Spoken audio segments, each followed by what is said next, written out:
आप देख रहे हैं रेड लाइन इस्लामाबाद स्टूडियो से। आज एक खबरों से भरा हुआ दिन है। DGISPR ने एक धमाका खेज प्रेस कॉन्फ्रेंस की। 1 घंटा 43 मिनट में उन्होंने प्रेस कॉन्फ्रेंस ख़त्म की, जिसके अंदर 18 सवाल पूछे गए। तकरीबन 3 दर्जन के करीब सहाफ़ी वहाँ पर मौजूद थे, पाकिस्तान के तमाम मीडिया को रिप्रेजेंट कर रहे थे। तमाम शोबाए ज़िंदगी जिनका ताल्लुक फ़ौज से, इस्टेब्लिशमेंट से जुड़ता है, उसके ऊपर उन्होंने बात की। सिक्योरिटी के मामला से उन्होंने प्रेस कॉन्फ्रेंस का आगाज़ किया, लेकिन सिक्योरिटी के मामला के ऊपर उन्होंने तकरीबन 23% बात की। उसके बाद जो मामला थे सियासी, 9 मई से मुतल्लिक, सोशल मीडिया, ट्विटर और सियासी उलझाव, उसके ऊपर उनका ज़्यादा वक्त गुजरा। उन्होंने बहुत सारी बातें की। उन्होंने बताया कि 9 मई के वाक़यात में जो लोग मुलव्वस हैं उनको नहीं बख्शा जाएगा। उन्होंने अपनी प्रेस कॉन्फ्रेंस के दौरान 9 मई की याद दहानी के लिए एक मोन्ताज भी चलाया, जिसके अंदर उन्होंने तमाम वाक़यात दिखाए। फिर ये बताया कि एक समरी फॉर्म में कि मुख्तलिफ लीडरान, यास्मीन राशिद, मुराद सईद, शहरियार अफरीदी वगैरह क्या क्या बातें करते रहे। उन्होंने ये भी कहा कि जुडिशल कमीशन का जो मामला है, जुडिशल कमीशन उस मामले पर बनता है जब कहीं पर अबहाम हो, और अगर जुडिशल कमीशन आपने बनाना है तो बनाए फिर 2014 के धरनों से, जो कि बहुत ही नई बात है इस्टेब्लिशमेंट में। 2014 के मामलात और उसके बाद बनने वाले हालात के ऊपर ज़्यादा बात नहीं होती, लेकिन आज वो कह रहे हैं कि अगर आपने इन्वेस्टिगेशन करनी है तो करें। उन्होंने ये भी कहा कि जो सियासी टोला खलफिशार फैलाता है, फ़ौज पर भी हमलावर हो सकता है, उसके साथ बातचीत नहीं हो सकती। सिर्फ एक ही रास्ता बाकी है और वो है कि वो माफ़ी मांगे। अभी बहुत सारे इश्यूज़ हैं, इनका अहाता करने के लिए सबसे ज़्यादा क्वालिफाइड जो लोग हैं जो उस प्रेस कॉन्फ्रेंस के अंदर बैठे हुए थे। हमारे पास सुमेरा खान मौजूद हैं जो समा न्यूज़ को रिप्रेजेंट करती है, उनका शुक्रिया। उनके साथ वसीम अब्बासी मौजूद हैं जो सहाफ़ी हैं, वी न्यूज़ को रिप्रेजेंट करते हैं, आपका भी शुक्रिया। मतीन हैदर हमारे साथ मौजूद हैं, तज्ज़ियाकार GTV, और अहमद मंसूर साहब, तज्ज़ियाकार 24 न्यूज़ 24, और ये तमाम के तमाम लोग जो हैं वो DGISPR की और भी बहुत सारी प्रेस कॉन्फ्रेंसेस अटेंड कर चुके हैं। आपका बहुत बहुत शुक्रिया। तो starting with you, highlight of the day क्या है? मैं आपको कहूँगा अभी बीपर दें सुमेरा, तो आपका पहला क्या होगा? ये ना बताओगे किस पे मैं सवाल कर रहा हूँ, तो क्या आपकी खबर क्या होगी? मेरे लिए खबर आज DGISPR की प्रेस कॉन्फ्रेंस से एज ए सिक्योरिटी एनालिस्ट, ज़ाहिर है आप लोगों से हमेशा ये सीखा कि पहले जो जॉनरा है आपका, मेरा मिसिंग पर्सन्स के ऊपर फोकस था। I wanted to know what exactly chief of army staff as head of the institution. मैं हेडलाइन ये नहीं लगाऊंगा, लेकिन आपने मुझे हेडलाइन लगवानी है। मैं आपसे कह रहा हूँ कि मुझे हेडलाइन दें आज के 1 घंटा 43 मिनट पर मोहित प्रेस कॉन्फ्रेंस। सबसे बड़ी हेडलाइन आज की ये थी कि नहीं होंगे मुज़ाकरात उन लोगों से जिन्होंने 9 मई किया है, और ना डील है ना ढील है। You said it, is that your headline? Your headline? माफी मांगे आप बिल्कुल। आज की आपने सिक्योरिटी के मतलब आपने सही कहा कि 23%, लेकिन जो मेजर फोकस था आज जो हेडलाइन थी, और आपने सही लफ्ज़ यूज़ किया कि धमाका खेज प्रेस कॉन्फ्रेंस सियासी मामलात में इन PTI वालों को खलफशार, इंतशार और भलवाई, इनके साथ कोई टॉक नहीं होगी। ये जो आप 1 महीने से सारी बातें सुन रहे थे, एक रिटायर्ड जनरल जो है वो मेडिएशन कर रहा है, वो मैसेजिंग कर रहा है, इधर से बात। आज उन्होंने तमाम तर चीज़ें, उन्होंने कहा कि 9 मई के ऊपर कोई कंप्रोमाइज़ नहीं और इनके साथ कोई बातचीत नहीं। ये उन्होंने एक चार्जशीट आज PTI के खिलाफ। ये आपकी खबर है Mansoor? Good PTI, bad PTI। अच्छा, उसमें गुड कौन सी वाली PTI थी वैसे? तो सारे गुड हो जाए, माफी मांगे, कौमी धारे में वापस आए, ये एक ऑप्शन भी है। दीवार से नहीं लगाया, तासुर ये बन रहा है कि दीवार से लगा दिया और बिल्कुल खत्म शुद्ध हो गया, ऐसी बात नहीं है, ऑप्शन मौजूद है। तो अगर आप माफी मांग लें तो मामला तय हो सकते हैं, लेकिन मुकदमात का भी जिक्र हुआ वसीम? नहीं, मुकदमात करने हैं, हमने इनको प्रोसिक्यूट करना है। जुडिशरी के लिए एक कोविटेड मैसेज भी था, एक कोवर्ट मैसेज भी था, जिसमें कहा गया था कि इंसाफ करें, क्योंकि जल्द से जल्द इंसाफ होना चाहिए। मसालें दी गई बाकायदा फ्रांस की, लंदन की, कैपिटल हिल्स की, तो उसके कहा गया कि उन सबको अगर इंसाफ मिला है और फौरी तौर पे इंसाफ मिला तो इधर भी इंसाफ दिया जाए, ये मैसेज दिया गया। और दूसरा मैसेज जो था PTI के लिए कि टॉक्स नहीं हो सकती, इंतशारी टोला कहा गया बाकायदा, और क्लियर कट जिस तरह वीडियो दिखाई गई और सारा कुछ किया गया, टॉक्स नहीं हो सकती। जुडिशल कमीशन बनाना है तो वो पीछे तक जाएँ और वो पार्लियामेंट पे हमले और उन तरह की बातें। वाकई आपने सही कहा कि वो पहले हम एक्सपेक्ट नहीं कर रहे थे कि वो बात कहेंगे। अच्छा सुमेरा, जब ये प्रेस कॉन्फ्रेंस शुरू हुई तो मैंने देखना उसको शुरू किया और हम ग्लूड रहे स्क्रीन के साथ। तो पहले जो 10, 12, 14 मिनट थे, मैंने कहा ये क्या है, या आज तो ना मेरा इसके ऊपर STH होगा, ना मेरा इसके ऊपर प्रोग्राम होगा, हो सकता है एक सेगमेंट कर दूं। तो शुरुआत में तो बिल्कुल वो जिस तरह होता है ना, डीजल इंजन जो है वो जरा टाइम लेता है, लेकिन जब स्टार्ट हो जाता है तो रुकता नहीं है। So what is surprising for you as well? मैं सबसे पूछूंगा इस सवाल कि सरप्राइजिंग था जिस तरह ये इवॉल्व हुआ, लगता था कि इधर ही जाएगा ये? बिल्कुल ऐसा ही है। एज आई सेड अर्लियर कि वो हमारा तो मसला ये कि लालच ये होता है कि सिक्योरिटी पॉइंट ऑफ व्यू से कुछ पूछ लें, मगर सवालात के सिलसिले जब सियासत 9 मई और इनसे जुड़े तो फिर यकीनन आपके बकौल आपके हेडलाइंस आना शुरू हो गई। पहली तो हेडलाइन यही थी ऑब्वियसली कि मुज़ाकरात जो लोग, क्योंकि पिछले दिनों बहुत हवा था कि वो उस तारीख को आ रहे हैं, एक सहाफ़ी का डांस भी दिखाया गया था जो काफ़ी अरसे तक जो उठाए गए थे इसी इमरान खान की रिहाई से मुताल्लिक। अच्छा, मैंने वो डांस नहीं देखा। मैं आपको भेज दूंगी वो उससे होना चाहिए, कुछ दिखाया गया। आज वो आपने कहा कि वो सारा डांस फ्लोर उन्होंने हटा दिया, just washed away with a glimpse of an eye कि हम देखते रह गए कि yes it's news of the day कि जहां उन्होंने कतई तौर पर ये बात की कि कोई मुज़ाकरात नहीं हो रहे। डील और ढील का पूछा गया था उनसे बेसिकली कि डील हो रही है या ढील दी जा रही है, तो उन्होंने कहा माफ़ी वो मांग लें कि वो मुल्क की तरक्की और इसमें शामिल होते हैं, तो बाकी तो कुछ दरवाजे बंद हो गए आज।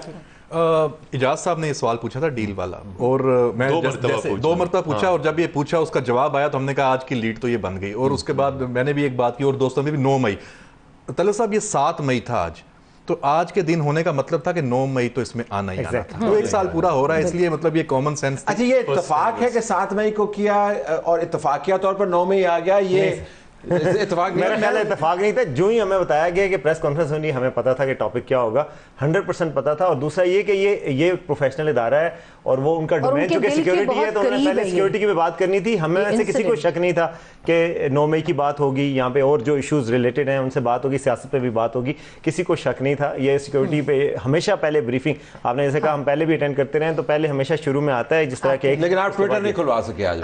ट्विटर पे बात की उन्होंने, कहा कि मात्र तो मुझे तो डोमेन नहीं है ना, और चले उनका ट्विटर नहीं खुला, आपसे सवाल ही कंप्लीट नहीं करने दिया आपका। जी, मैंने तो यही कहा कि वो फौजी अड्डे केपी में और बलूचिस्तान में तो सुनते साथ ही चूंकि उनका मौकफ इसके ऊपर सख्त था कि नो क्वेश्चन फॉर दिस, ये सब प्रोपेगेंडा है। चूंकि आप देखें जहां बाकी चीजें इस वक्त प्रोपेगेंडा किया जा रहा है, बड़े शद्दोमत के साथ ये बात की जा रही थी कि जी वो फौज ने डील कर ली अमेरिका के साथ। मैं यही बात करने वाला था, क्योंकि ये फौजी अड्डों वाला जो इशू है ये बुनियादी तौर पर 9 मई से पहले वाले बयानिए के साथ जुड़ा हुआ है। और यही वो कहते थे कि कॉन्स्पिरेसी आपने की है, आपने डोनाल्ड लू के जरिए मिलकर मुझे हटाया है क्योंकि मैं रशिया के साथ था और आप अमेरिका को अड्डे दे रहे थे, लिहाजा मुझे हटाना। लेकिन अब तो खैर डोनाल्ड लू असल एब्सोल्युटली नॉट ये और एब्सोल्युटली नॉट की जितनी जो टी शर्ट्स हैं वो यहाँ से निकली थी। बट एनीवेज, इसके ऊपर वापस आइएगा। ये मैं बार बार बात कर रहा हूँ कि ये जो इंप्रेशन क्रिएट किया जा रहा था कि टॉक्स हो रही है, तो आज तो वो तो मामलात हो गए खत्म।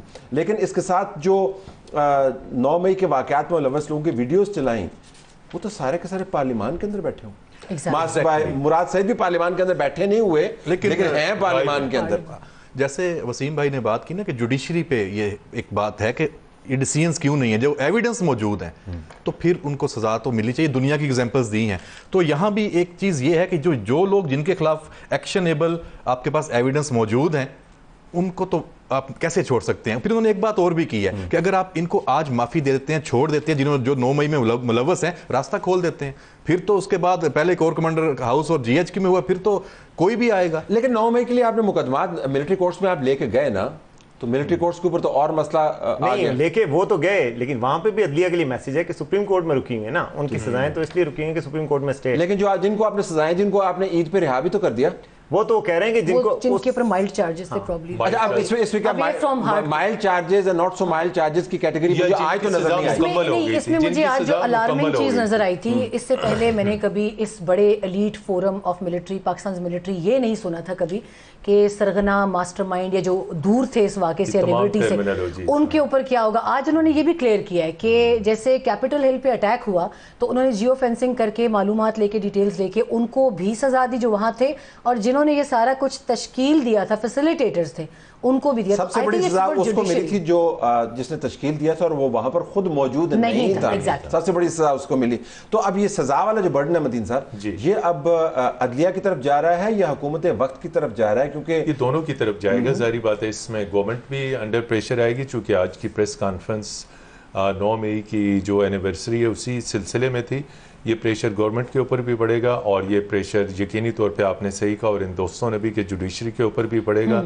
आगे इसमें मामलात मज़ीद गंभीर होंगे, चूँकि जुडिशरी की तरफ से जुडिशरी ने अभी तक जो इसमें डिलेज किए हैं, दे वांट एविडेंसेस, बहुत सारी एविडेंसेस चीज़ें, प्रोसेस थोड़ा सा स्लो है। सिविलियन का ट्रायल मिलिट्री कोर्ट्स में हो सकता है, नहीं हो सकता, ये भी बहुत बड़ा इशू, ये भी बहुत बड़ा इशू है। तो लेकिन उन्होंने ये क्लियर कट कहा कि ये फौज का मुकदमा नहीं है, ये पाकिस्तान की आवाम और पाकिस्तान का मुकदमा है, और डायरेक्ट कहा गया कि इन लोगों ने फौज के ऊपर हमला किया। जरा 9 मई के ऊपर क्या सवाल हुआ और क्या जवाब हुआ, एक ग्लिम्स देखते हैं। कहा जाता है कि जुडिशियल कमीशन बना दिया जाए, ठीक है, हम तैयार हैं, बनाएं जुडिशियल कमीशन, लेकिन अगर जुडिशियल कमीशन बनाना है तो फिर इस पूरे वाकये की तह तक जाएं। वो जुडिशियल कमीशन इस बात का भी अहाता करे कि 2014 का धरना, उसके मकासद क्या थे। वो इस बात का भी अहाता करे कि पार्लियामेंट पे हमला कैसे हुआ और कैसे कराया गया। वो पीटीवी पर हमले का भी अहाता करे, किस तरह 2016 में केपीके के रिसोर्स से सरकारी वसाइल के साथ दारुल खिलाफा पे धावा बोला गया, 2022 में दोबारा इस्लामाबाद पे धावा बोला। वो जुडिशियल कमीशन इस बात का भी अहाता करे, वो ये भी देखें कि कैसे IMF को खतूत लिखे गए, कहाँ से फंडिंग जा रही थी, कहाँ फंडिंग जा रही थी, वो इस बात का भी अहाता करें। ज़रूरी है कि हम 9 मई के मुल्ज़मान को कानून और आइन के मुताबिक सज़ा दें और जल्द से जल्द दें। अच्छा, मैंने कभी नहीं सोचा था अपनी सहाफ़ियाना ज़िंदगी में मैं ये अल्फाज 2014 के धरने से मुतल्लिक फ़ौज के हेडक्वार्टर में से सुनूंगा। हम में से बहुत सारे लोग जो है ये इसरार करते रहे हैं कि 9 मई कल्मिनेशन था 2014 का, लेकिन आज तो उन्होंने एक्सपेंड कर दिया उस धरने की तरफ जिसके अंदर 10 साल जिसके अंदर उनके अपने लोग हैं। उन्होंने साथ एक और जो वाकया वो भी जोड़ा, खुद एहतसाबी का, जो मंगला के कोर कमांडर, उन्होंने कहा कि अच्छा, उन्होंने इसको 9 मई से लिंक भी किया इशारे में कि उनके खिलाफ जो कार्रवाई किया। मैं सोच रहा था डायरेक्ट जवाब आएगा। लाहौर का गालिबन, लाहौर वाला तो मंगला के ऊपर भी उन्होंने जब उनसे पूछा गया कि क्या उसका ताल्लुक इससे कुछ सियासी मामला से, लेकिन उन्होंने उसको रद्द नहीं किया। उन्होंने कहा कि हाँ, हमने तो 9 मई में अपना काम कर लिया, जो थे तो साथ ही अटैच कर दिया ना कि ये उसी में ही गए हैं। लेकिन 2014 में अगर आप जाएंगे, उसकी अगर तहकीक करेंगे तो फिर तो खुलेंगे कि कट्टा बाजार बन जाएगा। हमारे कॉलीग ने सवाल किया, उन्होंने कहा कि शय जिन्होंने दी थी क्या उनका भी हिसाब होगा। तो वो इस बात को बहुत सारे इन सो मेनी वर्ड्स उन्होंने बात की, इसमें ये बात का जवाब 2014 का धरना चूंकि हमारे आंखों के सामने उसका पूरा मैकेनिक्स डेवलप हुए हैं, तो हमें तो अजबर है उसका, लेकिन पहली मर्तबा तो आई थॉट के Salman asked this question, one of our other colleagues who covers defence, उन्होंने पूछा बड़ा डिटेल में सवाल कि आपने बात की है कि उनको सजा मिले, मतलब कमीशन पीछे तक जाए 2014 के धरने में, तो उसमें जो लोग थे जिन्होंने उनको शह दी वो सारा कुछ करने में, तो उसके मुतालिक आपका, तो टू माय शॉक उन्होंने फिर वही जवाब दोहराया, self accountability of Pakistan armed forces is very strict and enrooted, कि वो अपनी जगह इन प्लेस है, यानी self accountability factor is there even there कि जो भी होगा। मुझे अंडरस्टैंडिंग सर इसमें ये आई है कि उन्होंने ये बात की है अलामती तौर पे, उन्होंने इसको थोड़ा बाद में ये भी कहा कि हमें चाहते नहीं है कि 2014 से और पीछे सारा हो, लेकिन अगर आप चाहते हैं बने तो फिर आए, उधर से आए, मतलब वो कह रहे हैं छोड़ें इन चीजों को, आगे बढ़े, मतलब वो इस जुडिशियल कमीशन के हक में बेसिकली उसको बेहतर 2014 के धरने तो मेरे ये जो मामलात हैं उसके ऊपर हमने बहुत बड़े बुर्ज उल्टाए हुए हैं। हमने अपने जो मौजूदा चीफ जस्टिस हैं उनको सड़कों में रगेदा हुआ है इस मामले के ऊपर। अंपायर की उंगली की बातें हुई हैं, मतलब क्या क्या हुई थी, अंपायर की उंगली उठ जाएगी, बिल्कुल कौन से अंपायर की बात करते हैं। और 2014 में आप ये भी खुद एहतसाबी है, अगर इमरान खान अंदर है तो नहीं, खुद एहतसाबी है ये। लेकिन मुझे ये जो कोर कमांडर मंगला वाली बात है, ये चूंकि बहुत ज्यादा इसके ऊपर सोशल मीडिया में प्रोपेगेंडा किया गया, उन्होंने खुल के आज बात की कि एक ऑन गोइंग सेल्फ अकाउंटेबिलिटी का एक निज़ाम है, जो भी उसमें हदूद क्रॉस करेगा या उस रडार में आएगा तो वो बचेगा। अच्छा, मतलब मेरे लिए इसमें तजियाकार के तौर पर, सहाफ़ी के तौर पर ज़्यादा दिलचस्प बात यह कि एक तो उन्होंने रद्द नहीं किया सवाल का वो हिस्सा जिसके अंदर कहा गया था कि उन्होंने खुद इस्तीफा दिया है या उनको किसी वायलेशन से निकाला गया। अदरवाइज इतने सीनियर शख्स के बारे में अगर कोई ऐसी इंसिनुएशन होती तो खट से कहते जी खुद से इस्तीफा दिया हुआ है, जिससे मुराद बुनियादी तौर पर यही है कि उनसे इस्तीफा लिया गया। 100% कोई डाउट नहीं रहा, क्योंकि उन्होंने कहा कि ये हमारे एहतसाब का तरीका है और जो जितना सीनियर होगा उसका इतना ही कड़ा एहतसाब होगा। साफ उसी जवानों के लिए फिर भी कोई कहते हैं हम गुजार। और ये तो एक वाकया सामने आ गया, और भी बहुत सारे केसेस हैं, ये भी उन्होंने बताया। अच्छा, इसी ISPR के ऑफिस में से और प्रेस कॉन्फ्रेंसेस भी हुई, ऐसी प्रेस कॉन्फ्रेंस भी हुई जिसके अंदर probably one and only time DG ISI जो है वो भी बैठे, तो उस वक्त भी बड़ी हलचल मची थी। तो अब मैं ये जानना चाह रहा हूँ कि हलचल तो हमने मचा दी, प्रोग्राम के अंदर भी हम जरा ज़्यादा एक्साइटेड नजर आ रहे होंगे क्योंकि मेरे ख्याल में खबर ज़रा बड़ी है, लेकिन इसका फॉलोअप क्या होगा? That should be very interesting. मतलब व्हाट डू यू थिंक, क्या फॉलोअप होगा? ऐसी प्रेस कॉन्फ्रेंस तो पहले भी हुई है धमाका खेज किस्म की। मेरे लिए सबसे अनप्रेसिडेंटेड प्रेस कॉन्फ्रेंस थी DG ISPR और DG ISI की, no doubt. It was goose bumpy situation for us, क्योंकि एक तो बहुत टफ सिचुएशन थी, फिर उनको सामने आकर सारी चीजों को वन बाय वन उन्होंने क्लियर किया। एक ऐसा शख्स जो सामने आना पसंद नहीं वो करता, पिक्चर्स में भी नहीं आता, अपने पिक्चर्स में से निकाल देते हैं। तो जब वो बैठे थे वहां पे, व्हेन ही वाज क्लियरिंग वो सारी चीजें, आज मुझे उसी का दूसरा हिस्सा लगा है कि इवन टुडे DG ISPR उन्होंने बार बार एक चीज पे वो जोर दे रहे थे कि फैक्ट्स चेकिंग पाकिस्तान की कौम ने शायद खत्म कर दी है। प्रोपेगेंडा इतना स्ट्रॉन्ग नैरेटिव के साथ आ रहा है, फैक्ट चेकिंग हमारी कौम में से खत्म होती है। लेकिन मेरा सवाल यही है, फिर DG ISI और ISPR की प्रेस कॉन्फ्रेंस जिसने आपको गूज बम्प्स दिए, उसका अगर यही उसका सीक्वेंस था, तो उस प्रेस कॉन्फ्रेंस का क्या नतीजा निकला? मतलब व्हाट हैपेंड? कोई नतीजा नहीं, उसका भी मकसद एक नैरेटिव बनाना और उस वक्त के नैरेटिव को काउंटर करना था। आज के का मकसद भी मेरा ख्याल है यही है। 9 मई आ रहा है, उससे हवाले से नैरेटिव्स पहले ही बन रहे हैं, आपको पता, खत लिखे गए हैं, आर्टिकल्स लिखे जा रहे हैं टेलीग्राफ में। उसका मेरा ख्याल है 9 मई एक बड़ा मेजर इवेंट है, उसको सानिया कहा जाता, तो उसको इस तरह ही करना था कि उसको ऐसे तो नहीं छोड़े जाना था कि उसमें कोई बड़ी बात ना की जाए, इस तरह की प्रेस कॉन्फ्रेंस। लेकिन नैरेटिव जो है वो प्रेस कॉन्फ्रेंस नहीं है, वी नो दैट। नैरेटिव जो है मुसलसल बयानिया है, वो एक इवेंट नहीं है, वो एक टाइडल वेव है जो कभी रुकती नहीं है। उस पर बिल्कुल मैं ये कहूँगा कि इन दोस्तों ने सही कहा कि बाकी पाकिस्तानी कौम की यादाश्त कमज़ोर है। ये तो हम जर्नलिस्ट हैं जो मुसलसल चीज़ों को फॉलो करते हैं, और DG ISI और ISPR की वो प्रेस कॉन्फ्रेंस आपने सही कहा धमाका के, लेकिन लोग चीज़ें भूल जाते हैं। तो आज वो तमाम तर चीज़ें आप बिल्कुल फॉलो अप है, उनको दोबारा रिफ्रेश किया गया, लोगों को बताया गया ये वो तमाम तर वो चीज़ें जो नकात उस वक्त जनरल नदीम अंजुम साहब ने उठाए थे, मोरलेस तमाम तर चीज़ें। लेकिन मेरा मानना ये है, और मैं चाहूँगा कि आप सब दोस्त इसके ऊपर रिफ्लेक्ट करें, मसूद साहब स्पेसिफिकली योरसेल्फ, कि जो इस्टेब्लिशमेंट है और ऐसे इदारे जो फैसला साज क़ुव्वत हैं जिनको हम कहते हैं, वो तज्जियाती और तहकीकाती इदारे नहीं हैं, उनको नताइज दिखाने होते हैं। तो उस प्रेस कॉन्फ्रेंस का नतीजा क्या निकला और इस प्रेस कॉन्फ्रेंस का क्या नतीजा निकला? I'm just trying to understand कि कल का दिन क्या होगा, परसों का दिन क्या होगा, 9 मई के बाद फिर 10 मई आएगा तो फिर क्या होगा, और 11 मई को क्या होगा? सर उस वक्त जो माहौल था ना मीर जाफर मीर सादक वाला, वो डायरेक्ट हिट था आपके मिलिट्री एस्टेब्लिशमेंट पे, कभी ऐसी इनको हीट फेस नहीं करना पड़ी थी। तो उस वक्त उस माहौल में हुई थी। आज की प्रेस कॉन्फ्रेंस ये बता रही है कि मिलिट्री एस्टेब्लिशमेंट आज भी वहीं खड़ी है। जी, इस पे मैं आगे ये बात पढ़ाऊंगा। लेकिन पीटीआई तो उससे आगे चली गई, आपने देखा पीटीआई चली गई, लेकिन पुराना जो लूजर कौन है एट द एंड? लूजर कौन है? पीटीआई के ऊपर एक पॉलिटिकल जो उसकी पार्टी का टैग हटता जा रहा है, लूजर पीटीआई होती जा रही है। पीटीआई के अंदर एक इंतशारी टोला जो है वो एस्टैब्लिश होता जा रहा है कि वो सिर्फ दीवार से डेविल्स एडवोकेट है, क्योंकि मेरा काम ही है कि मैं काउंटर पॉइंट इसके ऊपर, कहां पे पीटीआई ने लूज किया?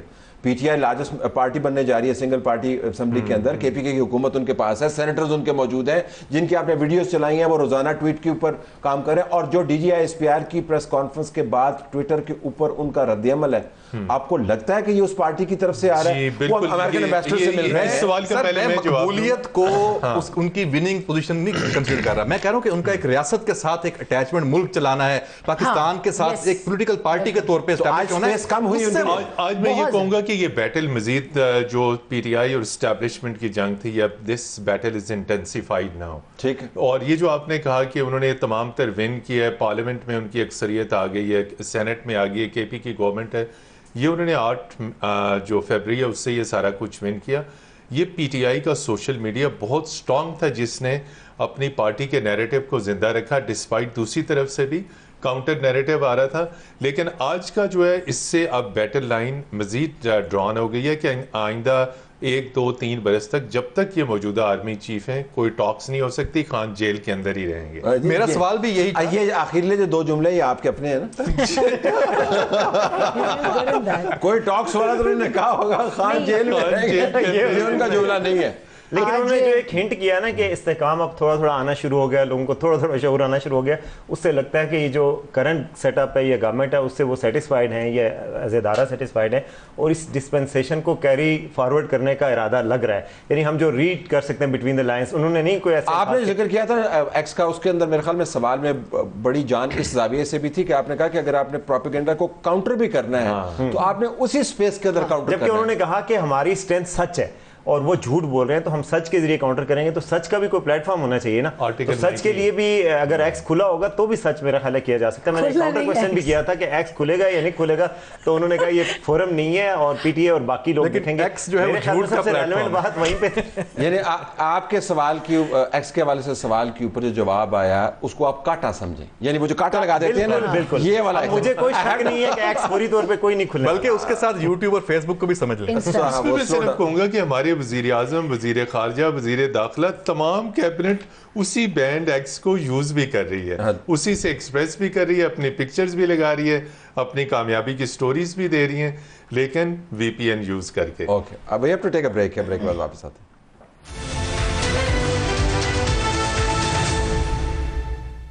DGISPR की धमाका खेज प्रेस कॉन्फ्रेंस, लेकिन इसी कमरे से और भी धमाके होते रहे हैं। मंसूर साहब, ये वही जगहें हैं जहां से इमरान खान को लॉन्च भी किया गया, ये वही कमरे हैं जहां से नैरेटिव बनाया भी किया, और आपका एक मशहूर ज़माना या उस वक्त बदनाम ज़माना सवाल था जिसमें आपने कहा था कि ये नासूर है, ये गले पड़ जाएगा, और उसके बाद फिर वो सवाल आपके गले पड़ा, अब नौकरी चली गई। बस थोड़ा बहुत गले पड़े, नहीं पड़ा,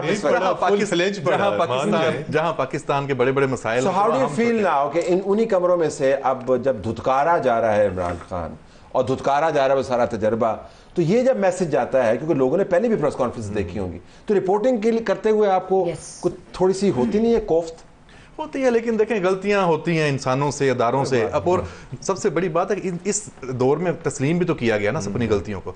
मैं समझता हूं कि जनरल बाजवा पे आप जितना मर्जी क्रिटिसाइज करें, ये पाकिस्तान का वाहिद एक आर्मी चीफ है जिसने अपने ही दौर की चीजें खुद अपने सर पे सारा मलबा लेके उनको क्लियर करके गया है, तो इतना क्रेडिट तो उसको दें। अगर वो आखिर तक इमरान खान को सपोर्ट करके जाता है, क्रेडिट नहीं मिल सकता, प्रोग्राम किसी और मौजूद के ऊपर है, क्योंकि और इस वजह से नहीं कि मेरा तासुब है, इस वजह से मेरे पास मालूमात उसके खिलाफ बहुत ज्यादा है इस narrative. But I take your point कि आज एक्नॉलेजमेंट भी उन्होंने किया, ओपन एक्नॉलेजमेंट, जिससे मुराद क्या है कि अब जो नैरेटिव होगा वो सीधा रहेगा, इसी सिमत चलता रहेगा अगले माह से, जून जुलाई अगस्त सितंबर। जी, ये बड़ा आम सवाल है, और इस पे मैं ये कहूँगा कि कभी ये नहीं कहा जा सकता कि कोई एक बयानिया रहेगा, चूँकि डेवलपमेंट इतनी तेज़ी के साथ हो रही हैं। पस मंज़र में कोई बातचीत चल रही है, वाशिंगटन के ज़रिए मुलाकातें, डोनाल्ड ब्लूम की मुलाकात इंतहाई अहम है अपोजिशन लीडर के साथ। आइंदा आने वाले वक्तों में जो ही सूरत हाल बदलेगी, मैं ये समझता हूँ कि मुस्तकबिल का बयानिया और हो सकता है, अभी का बयानिया और हो सकता है, बाद में सूरत हाल बदल सकती है। लीडरशिप जब बदलेगी, बयानिया बदलेगा, चीज़ें सियासत में वही जरदारी साहब थे जो इनको ललकारते थे, आज 10 बरस बाद वो दोबारा सदर पाकिस्तान बन गए, सूरत हाल बदली ना, वो बयानिया बदला ना। देखिए, तो ये आपका सवाल बिल्कुल सही है, एक मुस्तकिल बयानिया नहीं रहेगा, आइंदा सूरत हाल बदलेगी, बयानिया सूरत हाल के मुताबिक बदल सकता है, मुफाहमत भी हो सकती है, और ये जो है सियासी मुफाहमत हो सकती है, दोस्ती हो सकती है। आफ्टर ऑल तलत साहब और मेरे ऑल वेरी स्वीट कोलीग्स, कि वही आपने बिल्कुल सही कहा, उन्हीं कमरों से इनको लॉन्च किया गया, आज वो सिक्योरिटी रिस्क कैसे बन गए, तो प्रेशर भी यकीनी तौर पे होते हैं। मतीन ने बड़ी मतानत के साथ जो है इंतहाई खतरनाक मोड़ जो है उन्होंने काटते काटते नुक्ता उन्होंने बहुत अच्छा पकड़ा है, और मेरा यही मानना है कि बयानिया मुसलसल रहना चाहिए। पीटीआई की बयानी की जब हम बात करते हैं तो पीटीआई का बयानिया बुनियादी तौर पर इमरान खान के जेल जाने से पहले और अब तक एक ही बयानिया है उनका कि फॉल्स फ्लैग, हमारे साथ ज्यादती, इस्टेब्लिशमेंट हमें कत्ल कर रही है, मेरी बीवी को मरवा रही है, मुझे कॉन्स्पिरेसी के लिए उन्होंने निकाला, वगैरह वगैरह। ये करते करते करते करते अब वो डोनाल्ड ब्लूम से मुलाकातें कर रहे हैं। So I am just trying to understand कि रियासत की तरफ से ये बयानिया सस्टेन कौन करेगा? DGISPR रोजाना प्रेस कॉन्फ्रेंस तो कर नहीं सकता, क्या करें? उनके पास आई थिंक सबसे बड़ी जो उनकी सिस्टम में लूप होल है वो यही है। एक तो वो आर्म्ड फोर्सेज हैं, आर्म फोर्सेस का स्पोक्स पर्सन सिक्योरिटी मैटर्स पर आता है, ग्लोबली इट्स द प्रैक्टिस। अब वो पॉलिटिकल इश्यूज के ऊपर अगर day in and day out clarifications देना शुरू कर दें तो उनमें और पीआईडी में गालिबन कोई फर्क नहीं रहेगा, वहाँ एवरी पॉलिटिशियन इज देयर। तो उनकी भी कुछ लिमिटेशंस हैं, they don't want to go into nitty-gritties, जो आज मैंने रीड किया। तो he wanted to sum up the whole here in this one press conference and he was expecting from not just from the journalists but from the masses as well कि please try to understand and buy this narrative based on facts। अब by this narrative मैं दोबारा उस पर वापस आऊंगा कि PTI की तरफ से तो ताबड़तोड़ हमलों का सिलसिला जारी है और जारी रहेगा, बल्कि तेजी आ गई, तेजी उसके अंदर आ गई, क्योंकि उसमें हमाद अजहर का मैं ट्वीट देख रहा जिसमें कह रहे थे अगर आप सियासी बयान देंगे तो फिर सियासी जवाब सुनने का हौसला भी रखें वगैरह वगैरह, क्योंकि उनको अमेरिका और भारत के इलेक्शन से भी कुछ उम्मीदें हैं, जहां तक और वो साथ मुज़ाकरात की ख्वाहिश भी रखते हैं, इंडिया पे भी उनकी नजर है, अमेरिका के ऊपर भी नजर है। ये बहुत अहम डेवलपमेंट है आपके पड़ोस में और वाशिंगटन में। ये दो चीजें अगर वहां पे मौजूदा रिजीम्स बदल जाते हैं वाशिंगटन में और अगर दिल्ली में, लेकिन इस वक्त जिन लोगों से मुलाकातें कर रहे हैं वो बाइडेन के रिप्रेजेंटेटिव हैं वो आने वाले ट्रंप के रिप्रेजेंटेटिव नहीं है, तो उन्होंने तो अपने मामला तय कर लिए हैं ऑलरेडी अमेरिका के साथ। ये तो ट्रंप की बत्ती के पीछे लगा रहे हैं अपने लोगों को, लेकिन फिलहाल तो बाइडेन की बत्ती तो बाइडेन लग रही है। They are going two tracks, मतलब they are going two tracks simultaneously. उनकी जो लॉबिंग फर्म्स है वॉशिंगटन में, आर इंफॉर्मेशन सेज दैट कि इस वक्त वो उनको they are trying to garner some sympathies from Trump's administration, साथ साथ simultaneously and once again very clearly वो यहाँ पर भी साथ में तो आना है ना, बाइडेन तो मौजूद है, जिस बाइडेन के डिप्लोमेट्स के ऊपर उन्होंने इतनी घिनौनी कॉन्स्पिरेसी का इल्जाम लगाया उसी के एम्बेसडर से मिल रहे हैं ना। सर इसमें मैं एक छोटी सी एक इन्फॉर्मेशन आपको देती हूँ। Recently we attended a briefing at Russian embassy. मेरा उनसे सवाल यही था कि इमरान खान जो आपकी तरफ आए थे, जंग शुरू करना आप लोगों ने क्या उनसे पूछ के की थी? वन, सेकेंडली क्या पाकिस्तान में उनके साथ जो कुछ हुआ it was part of that visit और the repercussion of that visit? तो उन्होंने कहा कि ये पाकिस्तान का इंटरनल मैटर था, इमरान खान की हुकूमत जाने का रशिया से कोई ताल्लुक, तो कोई ताल्लुक नहीं। So इसके बाद वापस आइए, इस नैरेटिव को चलाएगा कौन अब? तारड़ साहब, मैं जिस तरह से मेरा कह रही मेरा नहीं ख्याल कि इतने काबिल दर्ज पोजीशन है कि कोई भी चलाएगा नहीं। उनके अगर वो खुद नहीं आ सकते तो बहुत सारे लोग उनकी बात कर लेते हैं। पाकिस्तान में और भी लोग कहते हैं जो करते हैं, और हुकूमत का भी ये काम है क्योंकि वो हुकूमत और वो एक पेज पे हैं। आज उन्होंने कहा भी है कि हम कम से कम सरकारी तौर पर हम इस इदारे, ये इदारा हुकूमत के साथ होता है और हमें होना पड़ेगा। SIFC के कॉन्टेक्स्ट में बयान किया कि हम सहूलतकार का रोल प्ले करते हैं, गवर्नमेंट के साथ हैं, तो वो ये जान दो काले में फिलहाल गवर्नमेंट को चाहिए। अगर वो सही काम नहीं करे तारड़ साहब तो वो अलग बात है, लेकिन ये है कि काम तो दो जान एक काले में, दो जाने काले में, तो वो इस इनको चलाना चाहिए। और जो बात आप कर रहे थे कि पीटीआई का नैरेटिव जो है एक है, वो भी उनका भी बड़ा फ्लूइड किस्म का नैरेटिव होता है। फौज से मुतालिक भी फ्लूइड है क्या? फौज से मुतालिक आप देखेंगे उससे पहले जिस दिन वो अरेस्ट हुए थे उस दिन क्या बयान देके आए थे कि भाई ISPR को मेरा मैसेज है, फलां है। उस दिन यानी सख्त पैगामात थे। 2 दिन बाद कहते हैं, और उसके 9 मई के दूसरे तीसरे दिन क्या कहा था कि लोगों को गुस्सा तो आएगा अगर आप अरेस्ट करेंगे। और अब वो कहते हैं कि वो फॉल्स फ्लैग था, तो ये वो भी चेंज हुआ है। लेकिन वो तो उनकी जो मैकेनिक्स है बयान के वो चेंज हो रहे हैं, लेकिन जो मुसलसल अटैक है मीर जाफर मीर सादिक से शुरू किया, कॉन्स्पिरेसी से शुरू किया, और आज भी वो यही कह रहे हैं पुराने उनके बयान चला के DG ISPR तो पैदा ही नहीं हुआ था जब मैं कौम की खिदमत कर रहा था। तो अब फ्रंट अटैक है, उसमें तो कंसिस्टेंट है। ये इनका बयानिया लेके चलेगा कौन? जो क्योंकि वो कह रहे हैं हमारा बयानिया नहीं है, 9 मई का कौम का बयानिया है। हु विल पेडल दिस बयानिया नाउ? लेके तो हुकूमत को चलना है उनके खिलाफ। हुकूमत खुद ही चल रहे, तो बड़ी बात। तो मैं देखिए, इमरान खान साहब जब जेल में मीडिया टॉक्स करते हैं और फ्रीक्वेंटली करते हैं, आपके सामने सारा पता, उन्होंने सिटिंग आर्मी चीफ को भी टारगेट किया, पिछले को भी किया। उनके लिए अब एक पर्सनैलिटी जो है वो इशू नहीं है, उनके लिए हर वो बंदा जो उनके साथ नहीं है वो उसका मुखालफ है। इमरान खान का तो नैरेटिव ये है इस वक्त, पहले भी यही था, आज भी यही है। उसका नैरेटिव एक शख्सियत पे नहीं है, तो उसको जवाब देने के लिए DG ISPR आते हैं, उससे पहले DGI, ये रोज तो नहीं आ सकते जैसे पहले बात हुई। तो ये काम करना किसने है, ये चीजें लेके चलनी किसने है? तो यहाँ पे बहरहाल वीकनेस तो है। जो पॉलिटिकल पार्टी, उनका जो जवाब देना चाहिए, जो दीगर पॉलिटिकल पार्टीज हैं जो इस वक्त उनके ओपोनेंट्स हैं, जो हुकूमत में हैं, जो एंजॉय कर रहे हैं, जो फौज की उस पूरी लड़ाई जो जिसको आप कह लें, उसका असल बेनिफिशियरी कौन है, हुकूमत में कौन है, तो उनको आके सामने आना चाहिए। तो यहाँ पे बहरहाल वो चीज इसमें मैं ये कहूंगा कि आपने ये कहा लेके कौन चलेगा, ये गवर्नमेंट लेके चलेगी, लेकिन गवर्नमेंट के मिनिस्टर्स रोज प्रेस कॉन्फ्रेंस से नहीं, अगर वो पार्लियामेंट के अंदर बात करेंगे तो अभी आपने मार्च अप्रैल मई शुरू हो गया, अभी तक के कौमी असम्बली के इजलास देखें, अनप्रेसिडेंटेड क्योस और शोर शराबा। अगर गवर्नमेंट पार्लियामेंट के फ्लोर पे ये बातें करेगी तो उन्हें PTI की जानिब से शदीद मुज़ाहमत का सामना करने पड़ेगा। अगर गवर्नमेंट इस बयानिए को लेकर चलती है आगे तो PTI पार्लियामेंट में है, सेनेट में है, वहाँ से इन्हें शदीद अपोजिशन होगी। लेकिन ज़रूरी भी है चूँकि इस्टेब्लिशमेंट मौजूदा गवर्नमेंट के साथ है और कोई ऑप्शन नहीं है इन तमाम वज़रा को टॉक शोज से लेके इंटरव्यूज और पार्लियामेंट के अंदर इसके ऊपर बात करनी, पॉलिटिकल ओनरशिप करनी होगी। वो खाजा आसिफ का भी बयान भी है नोमे के हवाले से, आप थोड़ी देर में देख लेंगे। तो बात यह है कि इस गवर्नमेंट का वैसे हैंडीकैप है नैरेटिव का, महाज और बयानिए का। अपनी पार्टी के लिए अगर वो नैरेटिव नहीं बना सके तो इनके लिए क्या करेंगे? उनका मसला कैपेसिटी का है, उनका मसला नीयत का नहीं है। वो चाहते हैं इनको दिफा करना लेकिन वो कर नहीं सकते। आपको उनकी नीयत का पता है? अंदाजा हो जाता सर। एक क्वेश्चन आपसे है मेरा छोटा सा, मतलब मे बी इट्स टफ, लेकिन ये जो अभी सिचुएशन वो मुज़ाकरात की एक आस उम्मीद लगाए बैठे हैं, not with any political party but with army chief और at least DGISI, so do you think that happening? I will duck. I'll just take a break here.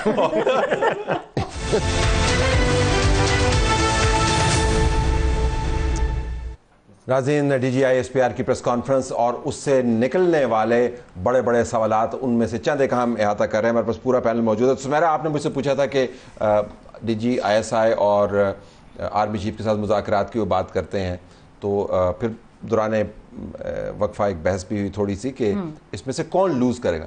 मेरा अपना मानना ये है, और अब मैं ज़रा एंकर की टोपी हटा के तज्जियाती टोपी पहन रहा हूँ, मेरा अपना मानना ये है कि इमरान खान को कोई मसला नहीं होगा दोनों से मुज़ाकरात करने में।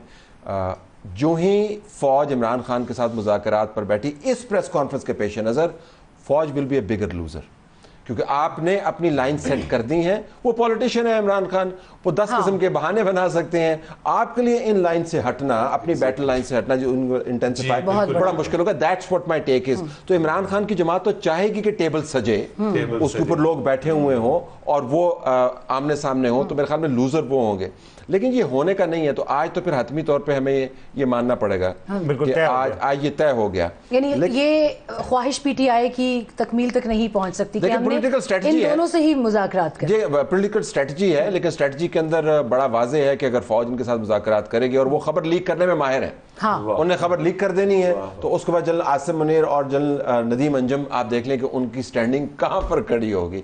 तो आई डोंट थिंक, मेरा ख्याल है मौजूदा क़यादत के होते हुए बहुत मुश्किल। आप महीने गिन रहे थे कि सितंबर, अक्टूबर, नवंबर, अगले साल नवंबर तक भी मुझे नहीं लगता कि कोई टॉक्स हो सकते हैं, और कम से कम इनको बहुत ज्यादा क्लैरिटी है। अगले साल नवंबर तक क्यों? अगले साल नवंबर में बड़ी तब्दीली आने वाली है। मतलब ये कि या एक्सटेंशन होगी या फिर अमेरिका में नहीं हुकूमत आ रही है। या क्यों लगा रहे हैं? या फिर भाई मैं पिछली तारीख के पेश नजर कह रहा हूं, मेरे पास खबर नहीं है कि या ना लगाया। सर, मुज़ाकरात के लिए माहौल बन सकता है, अच्छा कोई इशू। बेशक जो एक 9 मई का नैरेटिव है, लड़ाई का है, इस पे बिल्कुल हो सकता है बात ना हो। नेशनल जो इश्यूज हैं, आपके मुल्क में पैसे को, इकोनॉमी का बहुत बड़ा बहरान आ गया और पहले ही है, तो बैठने में हर्ज नहीं है, बहाना बन जाएगा। वो तो हो गया, वो तो बहाना तो बन जाएगा, लेकिन क्या उस टेबल के ऊपर, और मैं बार बार इस बात को दोहराता हूं, 9 मई के वाकयात को आप अलहदा कर पाएंगे? ये हिंदुस्तान पाकिस्तान का मामला है कि कश्मीर की आज़ादी या वहां पर रेफरेंडम ऑफ द टेबल है या नहीं है। पहले कश्मीर डिस्कस होगा या दहशतगर्दी डिस्कस होगी। तो फौज को मुज़ाकरात करने के लिए 9 मई हटाना पड़ेगा। आज की प्रेस कॉन्फ्रेंस 9 मई को दोबारा से टेबल के मरकज में रख रही है। 9 मई वाले बिग नो, उनके लिए बिग नो है। उसके बाद रह कौन गया भाई? जी, मैं इसके ऊपर यही कहूंगा, बिल्कुल ये टेबल के ऊपर दोबारा रख रही है। और जिस तरह दोस्तों ने यही कहा कि उस पर मैंने पहले भी ये कहा, लेकिन अगर उन्होंने इससे आगे बढ़े और बातचीत की तो यकीनी तौर पे अपने इस तमाम तर मौक़िफ़, नैरेटिव, अपनी इस पोजीशन से उन्हें बैक ट्रैक करना पड़ेगा। वो फिर बड़े लूज़र होंगे। लेकिन सियासत में हमेशा आपको पता है कि मुज़ाकरात के दरवाजे पस मंज़र में खुले रहते हैं। बेनज़ीर भुट्टो ने 20वीं मरतबा इस्टेब्लिशमेंट से पस मंज़र में बातचीत की, तमाम हुकूमतों ने की, नवाज शरीफ ने की, डॉन लीक्स से पहले भी हुई बातचीत, बात भी हुई। तो मैं समझता हूँ कि बातचीत का ऑप्शन रद्द नहीं किया जा सकता, लेकिन अगर ये हुई तो इस तमाम तर बयानिए से फिर एक बहुत बड़ा यू टर्न लेना पड़ेगा, और यू टर्न जो है दूसरी जमात को भी लेना पड़ेगा। ज़रा इसके ऊपर वापस आ जाएं। हम सोशल मीडिया की कैंपेन की भी बात कर रहे हैं, और कहा गया कि वहाँ पर बहुत ज़्यादा कैंपेन चलती है और ख़ास किस्म के जहनों के अंदर जहर भरा जाता है। हमें यह भी मानना पड़ेगा कि सोशल मीडिया के ऊपर PTI के ख़िलाफ़ भी कैंपेन चलती है। सो मतलब ये तो नहीं हो सकता कि एक ही किस्म की कैंपेन को हम कंडेम करें। ज़रा मैं वो बयानिए वाला जो इसरार है कि बयानिए के ज़रिए हालात ख़राब हुए हैं, उसके ऊपर आपकी असेसमेंट क्या है? वो कितना मौसर स्टेटमेंट है? आई थिंक इसमें यू टर्न वाली बात से मैं स्टार्ट करती हूँ, क्योंकि एक प्रॉब्लम थी बानी पीटीआई की कि इधर बात की उधर उससे मुकर गए, and his life is full of those precedences. सिर्फ फौज के मामले में नहीं है, हर मामले में he says a lot of things and then he the other day he उनकी वैसे सिलेक्शन इसी बुनियाद पर की गई थी कि माशाल्लाह किसी चीज़ पे यकीन नहीं रखते। Short term memory loss. हाँ, नहीं वो उनका कन्वीनियंट मेमोरी लॉस है। मेमोरी लॉस होता नहीं, कन्वीनियंट है। हाँ, और उनका सबसे बड़ा फ्लॉ ये पर्सनालिटी का था, because we have been meeting him. I covered PTI as a political party for many years, और उनका प्रॉब्लम ये था कि he knew a lot about everything. जो उनका मजाक भी बना था कि मैं अज़रबैजान को अज़रबैजान वालों से ज़्यादा जानता हूँ, something like that. Social media पर ही न्यू कि मैं इसी तरह बिक रहा हूँ। I have to stay handsome, I have to stay clever, I have to show myself the most intelligent person. ठीक है। This is why और वो बयानिया बड़ा स्ट्रॉन्ग है। बड़ा स्ट्रॉन्ग है। क्यों? क्योंकि आपकी यूथ के जहन में ये है, and it is something that we can relate to reality. अब इनकम्बेंट प्राइम मिनिस्टर हैं, आई रियली वंडर, शायद उन लोगों को ये एहसास नहीं है कि हमें उससे ज़्यादा स्ट्रेंथ में जाना पड़ेगा। सोशल मीडिया कैंपेन में भी अगर बात करें तो मुझे लगता है लॉस है। तो खुलने का सोशल मीडिया पे कैंपेन करेंगे ना, ये आप आपके सवाल पर आ गए, जोर लगा चुका हूं, बुरा नहीं है। लेकिन मैं आपको बताऊं, जो आपने पहले इनसे सवाल किया था, मेरा उसके जवाब में बिल्कुल बिग यस है कि नैरेटिव के मैदान में ही खान साहब जीत रहे हैं, और नैरेटिव का ही मैदान है जिसकी वजह से नुकसान भी हुआ है। अगर पाकिस्तान को अगर आप कहते हैं कि कुछ नुकसान हुए हैं, नफरत, बहुत ज़्यादा नफरत की सियासत हुई है, बहुत ज़्यादा हुआ है, सब कुछ इसी वजह से हुआ है। तो जो नुकसान है सारा नैरेटिव की वजह से है, बिल्कुल इसमें कोई शक नहीं है। लेकिन कुछ लोगों ने नो सारी पॉलिटिक्स नैरेटिव पे, नैरेटिव के वो किंग है, नैरेटिव बहुत अच्छा बना लेते हैं। ये नो वाले कौन है? जो नो वाले हैं, मैंने बिल्कुल ये एक ऑर्गेनिक चेंज फील किया था उन लोगों में कि जैसे अफगान की रिपेट्रिएशन वाला मामला था, खान साहब जाके खड़े हो गए अफगानियों के साथ without even thinking for a second कि ये लोग डेली आपके मासूम शहरियों की किलिंग में भी हैं। फोर्सेस में तो सारे आपके कसूरवार नहीं है ना, आपको केपी में उसका असर बिल्कुल मुख्तलिफ केपी में है, बलूचिस्तान में है, केपी में भी। When I was attending a workshop in last December, people said this thing to me, civilians में से, कि हमें अफसोस इस चीज का है कि on this matter we are with the forces. ठीक जी, इसके ऊपर मैं एक चीज ये कहूंगा कि जिस तरीके से उन्होंने सऊदी अरब के क्राउन प्रिंस के ऊपर इल्जाम लगाया, दैट वाज डैमेजिंग। ये हमारे जो क्लोजेस्ट तालिब साहब फ्रेंड्स हैं, China, Saudi Arabia, Iran, Turkey, UAE, उसके ऊपर आज जिस स्ट्रॉन्गेस्ट तरीके से लड़ाई कर चुके हैं, सारों से इमरान खान साहब लड़ाई कर चुके हैं। कोई चीज कोई छोड़ा नहीं उन्होंने। चीन नाराज था जब वो अमेरिका गए, क्योंकि वहाँ पे जिस तरीके से उन्होंने कश्मीर के ऊपर जो बातें की, Beijing was unhappy CPEC के ऊपर। और अब सऊदी क्राउन प्रिंस आने वाले हैं। वसीम साहब ने कहा कि ये बयानिए को पॉजिटिव बनाना होगा, और ये बयानिए के अंदर से तलखी इंतशार ये ख़त्म करनी होगी अगर हमने फॉरेन रिलेशंस में आगे बढ़ना है और आइसोलेशन से बाहर निकलना। अगर ये सारा हो जाए तो फिर मसला ही क्या हो? अगर आपको 2 जुमलों में ये बताना हो कि हमने बयानिया क्या होना चाहिए हुकूमत का आज की प्रेस कॉन्फ्रेंस के बाद इमरान खान के हवाले से, तो वो क्या होगा? माफी मांगो, बात करो, क्या होगा? मैं समझता हूँ कि बात होनी चाहिए, मेरी अपनी जाती एक राय है, और उसमें आप 9 मई और ये तो ऐसे ही है ना कि अच्छाई होनी चाहिए, पाकिस्तानी होनी चाहिए, पता इसमें मैं आपसे जुमला चाह रहा हूँ, ऐसा जुमला चाह रहा हूँ जो इससे बयानिया बने, ये तो अच्छी बात होगी ना। बयानिया तो सर फिर यही है कि रहने दें। इसमें मैं खत्म कर, आप इसमें इजाफा ना कीजिएगा। बयानिया यही है कि हमें कुछ नहीं पता कि बयानिया क्या होगा। आपने लिमिट दिया, चारों का बहुत शुक्रिया, इजाजत चाहते हैं, अल्लाह हाफिज़।